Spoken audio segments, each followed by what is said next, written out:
तो ये ध्यान चिंतन के साथ होते हैं। किसके साथ?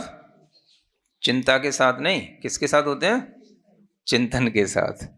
तो चिंतन का मतलब ही यही है कि आप और किसी भी व्यापार की, घर गृहस्थी की अगर चिंता करते हैं तो वो चिंता है, और अगर आप इस शुद्ध तत्व का चिंता करते हैं तो वो चिंतन है ना। तो जो शुद्ध है, शाश्वत है, आप उसके बारे में विचार करेंगे तो वो चिंतन कहलाएगा। तो ऐसा चिंतन गृहस्थ भी कर सकते हैं, और इन पंच परमेष्ठी वाचक शब्दों को अपना शरीर में भी, है ना, स्थित करके, अलग अलग केंद्रों पर स्थित करके इनका ध्यान भी करते हैं।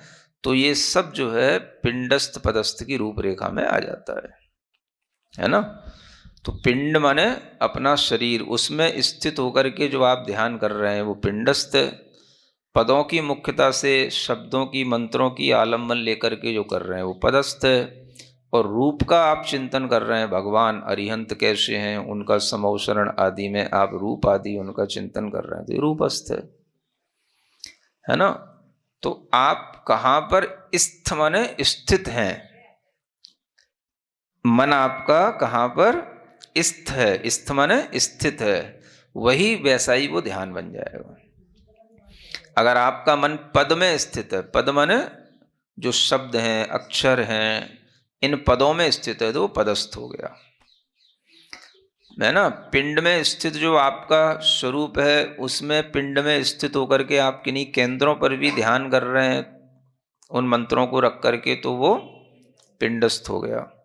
और जब आप रूप को देख करके रूप का ध्यान कर रहे हैं तो वो रूपस्थ हो गया। अभी इतना ही ठीक है ना। अभी ये तीन ध्यान गृहस्थों के लिए भी होते हैं, इसलिए यहाँ पर तीन ही की बात कही गई है, पिंडस्थ, पदस्थ और रूपस्थ। नहीं तो यूयम सबके लिए नहीं कहा जाता। यूयम माने, हाँ जानते हो ना, थोड़ी तो संस्कृत पढ़ी होगी है। यू, हाँ वही यू का ही बहुवचन है वो, यूयम। हाँ, यू, योर, योर्स तो वही उसी का ही बहुवचन है। त्वम, युवाम, यूयम, इसी को बोलते हैं। तो त्वम माने यू, और यूयम माने ऑल ऑफ यू, है ना हाँ हाँ, यू आर बहुवचन तो ही है वो है ना। तो ये सबके लिए है।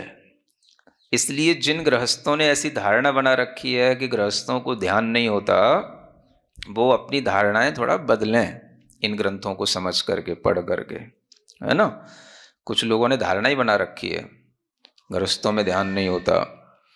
तो कहीं कोई एक आध रेफरेंस मिलता है, अभी उसको बीच में छेड़ना नहीं चाह रहा, तो हाँ, तो वो अपनी धारणाएं बदलें, कुल मिलाकर के है ना। हाँ, गृहस्थों को भी ध्यान होते हैं, अगर ध्यान नहीं होगा तो गृहस्थों में धर्म ध्यान का ही अभाव हो जाएगा, है ना। तो गृहस्थों में धर्म ध्यान बताया गया है कि नहीं। सिद्धांत की अपेक्षा से भी, गुणस्थान की अपेक्षा से भी गृहस्थों को चौथे पांचवें गुणस्थान में भी ध्यान होता है कि नहीं होता, धर्म ध्यान कहा है कि नहीं। तो वो धर्म ध्यान किमात्मक है, बस इन्हीं पिंडस्थ, पदस्थ, रूपस्थ ध्यान के रूप में वो होता है। तो इस तरह से गृहस्थों को धर्म ध्यान होता है, पहले ये भी एक्सेप्ट करना सीखें। नहीं तो आप आर्त ध्यान और रौद्र ध्यान की ही धारणा बना के रखेंगे कि बस गृहस्थों को ध्यान नहीं होता तो फिर क्या करोगे, बस आर्त ध्यान रौद्र ध्यान करोगे, फिर क्या करोगे तो धर्म ध्यान होगा कब। तो इसलिए इस तरह की उल्टी बातें करने वाले स्वाध्यायी लोग थोड़ा सा अपने आप की धारणा को बदलने की कोशिश करें कि ये यूयम वाला जो ये ध्यान कॉमन है, सभी लोग कर सकते हैं, और इसमें कोई भी ऐसी चीज़ें नहीं है जो आपके लिए कठिन हो। पंच परमेष्टि से जोड़ा गया है भाई, डमो अरियंताड़म पढ़ते हो, पढ़ते पढ़ते उसका जाप करोगे, जपते जपते चिंतन आएगा, चिंतन करते करते ध्यान होगा। ध्यान और कैसे होता है, पढ़ते पढ़ते जप होता है, जप करते करते चिंतन होता है, और चिंतन करते करते ध्यान होता है बस। तो ध्यान लास्ट का एक स्टेप है, लेकिन ऐसा नहीं है कि गृहस्थ उस स्टेप तक नहीं पहुंचते हैं। हाँ, तो पढ़ते पढ़ते जपना सीखो, जपते जपते जपते जपते हाँ चिंतन करना सीखो, और चिंतन करते करते ध्यान में आना सीखो, बस आगे तो बढ़ो। तो आगे कोई बढ़ता नहीं है और होता नहीं है, ऐसी धारणा बना लेंगे तो आगे कैसे बढ़ेंगे? तो इसलिए ये गृहस्थों को धारणाएं छोड़ देनी चाहिए जो गलत धारणाओं में जी रहे हैं। गलत धारणा है ना, तो वो गलत धारणाएं है ना। यहां पर लिखा हुआ है कि जिस जो 49वां श्लोक गाथा थी उसमें कि आप इसका जप भी करें और ध्यान भी करें, दोनों लिखा ना, जबहे झाए दोनों। तो फिर अगर ध्यान भी नहीं आप करने के योग्य होंगे तो फिर आप जाप भी नहीं कर पाएंगे। मान लो अगर आपने कहा कि गृहस्थों को ध्यान नहीं होता, तो फिर मैं ये कहने लग जाऊंगा गृहस्थों को ध्यान नहीं होता तो जाप भी नहीं होता, क्योंकि यहां पर दोनों चीजें कही गई, जब झाए च। अगर ध्यान का मना है गृहस्थों के लिए तो फिर जाप का भी मना हो जाएगा गृहस्थों के लिए। अगर ये गाथा ओनली फॉर सेंट्स है, जैन संतों के लिए ही है, मुनियों के लिए ही है, तो इसका मतलब है फिर इसका गृहस्थ में कोई अधिकार ही नहीं है, फिर तो गृहस्थ जाप भी नहीं कर पाएगा। तो यहां तो कुछ ऐसा कहा ही नहीं है कि भाई ये मुनियों को ही करना है कि गृहस्थों को करना है। जप और ध्यान दोनों करना है आपको, 35, 16, 56 जो बताया था ना, तो उनका जप भी करना है और ध्यान भी। तो वो वही चीज है, जपते जपते हाँ ध्यान करना सीखो, तो बीच में ये चीज और आ जाएगी। पढ़ते पढ़ते जपना सीखो, जपते जपते चिंतन करना सीखो, और चिंतन करते करते ध्यान करना सीखो, बस। तो इस तरह से यह ध्यान जो पिंडस्थ पदस्थ और रूपस्थ के रूप में है, इसीलिए यहां पर 3 ध्यान की बात है ना। चौथे ध्यान का जब प्रसंग आएगा तब बात करेंगे। तो इन ध्यानों में स्थित होकर के जो विशेष चिंतन होता है वही ध्यान है। देखो इसमें क्या लिखा, विशेषेण चिंतयत ध्यायत हे भव्यायूयमिति, है ना। जो आप विशेष से चिंतन करो, जो अभी सामान्य रूप से करते आ रहे थे चिंतन, उसको थोड़ा विशेष बना लो। जैसे ही चिंतन में विशेषता आई तो वो ध्यान बन जाएगा। क्या समझ में आया? चिंतन जैसे आपने नमो अरिहंताड़म का, अरिहंत भगवान का आपने जो चिंतन किया, वो चिंतन में कोई विशेषता नहीं आई, ना आपको कुछ अरिहंत से दिख रहे हैं, ना आपको कुछ, है ना, उनका कोई रूप स्वरूप कुछ आभासित हो रहा है, तो वो सामान्य है। तो वो आपके जप की क्वालिटी में जाएगा। जप में आप सामान्य सामान्य से नमो अरिहंताड़म करते रहो, और कुछ भी थोड़ा बहुत जो आपके दिमाग में है वो सोचते रहो, वो जप है। जब वो विशेष चिंतन के साथ में जप होगा तो वो ध्यान के रूप में कन्वर्ट होगा। हाँ, तो इसलिए ये लिखा गया विशेषेण चिंतयत है। हाँ हाँ, वही अनंत ज्ञान आदि भीतरी गुण हो गए, और बाहरी स्वरूप भी एक थोड़ा सा हाँ विशेष चिंतन से ही आपके दिमाग में कुछ क्लियर उसका पिक्चराइजेशन होगा है। हाँ, तो जब आप कुछ जानते ही नहीं है तो सिर्फ आप पढ़ते रहेंगे, कुछ आपके दिमाग में पिक्चर तो आएगी नहीं, है ना। तो जब वो पिक्चर भी दिखने लग जाए थोड़ी थोड़ी सी हाँ, तो समझ लेना अब ध्यान होने लगा। हाँ, क्या पढ़ते हो? मेरा चित्त आप में भगवान लीन हुआ या परा नहीं, या फिर आप रूप की आभा मन में आती पता नहीं, ये वो चीज है। माने उनके रूप की आभा आपके मन में आने लगे तो वो ध्यान हो जाता है। फिर पता नहीं कि आपकी रूप की आभा मुझ में आ रही है या मेरा चित्त आप में लीन हो रहा है, ये जहां पर जो ड्युअलिटी होती है, हाँ, ये मिट जाए, बस वो ध्यान हो जाता है।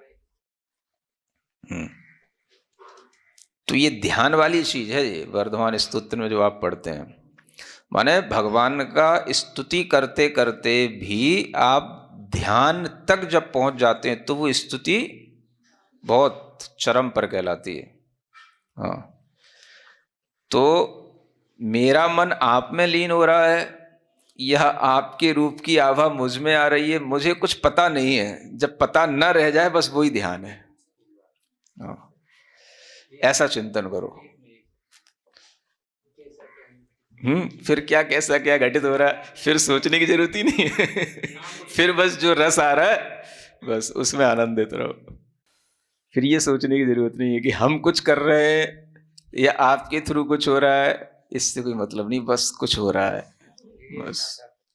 ये तो इसी को ध्यान कहते हैं। तो इस तरह का ध्यान गृहस्थ भी चिंतन करके कर लेता है, लेकिन वो चिंतन उसका विशेषेण चिंतयत, विशेष से करो आप चिंतन, थोड़ा सा जो जानते हो उससे भी और थोड़ा अच्छे से मन लगाकर, इंटरेस्ट बढ़ाकर, उसी चीज पर बिल्कुल फोकस करके, जो सुन रखा है उसी पर, सुन बहुत रखा है हाँ, लेकिन फोकस नहीं होता, तो उसी को कंसंट्रेट जब आप करेंगे तो वही हो जाएगा ध्यान बस। तो इसलिए गृहस्थों को ध्यान करना चाहिए, गृहस्थों को ध्यान होता है, और इसी तरह के ध्येय बना करके गृहस्थ ध्यान करते हैं। अगर पदस्थ ध्यान भी गृहस्थ नहीं कर पाएगा तो कुछ नहीं कर पाएगा। फिर पद का मतलब ही है बस, आप अरिहंत शब्द का भी अगर आप उच्चारण करते करते उस अरिहंत शब्द में भी स्थित हो जाते हैं, एकाग्र हो जाते, तो भी वो पदस्थ ध्यान हो जाएगा, है ना। और अगर आप उनके रूप आदि में विशेष रूप से स्थित हो जाते हैं तो वो रूपस्थ हो जाएगा। तो ये ध्यान से ही आपका मन शुद्ध होगा। इसलिए गृहस्थों को भी ध्यान का अभ्यास धीरे धीरे अवश्य करना चाहिए, और उनमें भी बहुत सारी विधियां बताई गई हैं, जैसे ज्ञानार्णव वगैरह, पार्थवी धारणा वगैरह, तो ये सब भी पहले बता चुके हैं, ज्ञानार्णव जब पढ़ाया था, और इसमें भी शायद थोड़ा बहुत आएगा। ये चारों तत्वों की धारणाएं होती हैं। तो इस तरह से ये जो शब्द है यूयम, है ना, ये नॉट ओनली फॉर हाँ जैन मॉन्क्स नहीं है केवल, ये ऑल ऑफ यू है, सबके लिए है, ये पहले समझना है। तो लोग कुछ भी कहते हैं उससे पहले इन शब्दों के अर्थ भी सोचा करें। तो इसलिए प्रेरणा तो मिलती है इन गाथाओं से कि आप सबको ध्यान करना चाहिए, ध्यान करें, क्योंकि व्यवहार रूप भी मोक्ष मार्ग बनेगा तो ध्यान से ही बनेगा। ये भी और अच्छी बात है, पहले एक आया था ना, दुभियम्पि मोक्षेय, तो निश्चय मोक्ष मार्ग तो ध्यान में होता ही है, लेकिन व्यवहार मोक्ष मार्ग भी ध्यान से ही बनता है। जितना आप ध्यान में कुछ स्पष्टता लाएंगे तो आपके व्यवहार मोक्ष मार्ग में भी गति होगी, माने आपको व्यवहार से भी जो सम्यक दर्शन ज्ञान चाहिए वो भी आपका ध्यान से बनेगा। क्योंकि जितनी आपकी धारणा बनती जाएगी, आपके अंदर उस ध्येय के प्रति एक रुचि बनती जाएगी, तो आपका सम्यक दर्शन तो पक्का हो ही गया, ज्ञान निर्विकल्प हो ही गया। व्यवहार मोक्ष मार्ग इसी से बनेगा। आप ध्यान में रम रहे हैं, यही आपका चारित्र है। इस तरह से गृहस्थों के लिए भी मोक्ष मार्ग अगर है तो व्यवहार मोक्ष मार्ग है, और व्यवहार मोक्ष मार्ग भी ध्यान से ही होता है। ये बात भी इसी ग्रंथ में पहले कही जा चुकी है। तो इससे भी स्पष्ट है कि अगर ध्यान में ही व्यवहार मोक्ष मार्ग होता है और आप कहें ध्यान होता ही नहीं है, तो फिर आपको व्यवहार मोक्ष मार्ग भी नहीं है, निश्चय तो होता ही नहीं है, तो फिर गृहस्थों को मोक्ष मार्ग का सर्वथा अभाव हो जाएगा, है ना। ये तर्क ध्यान रखना आप लोग। चलिए अब थोड़ा सा टॉपिक चेंज हो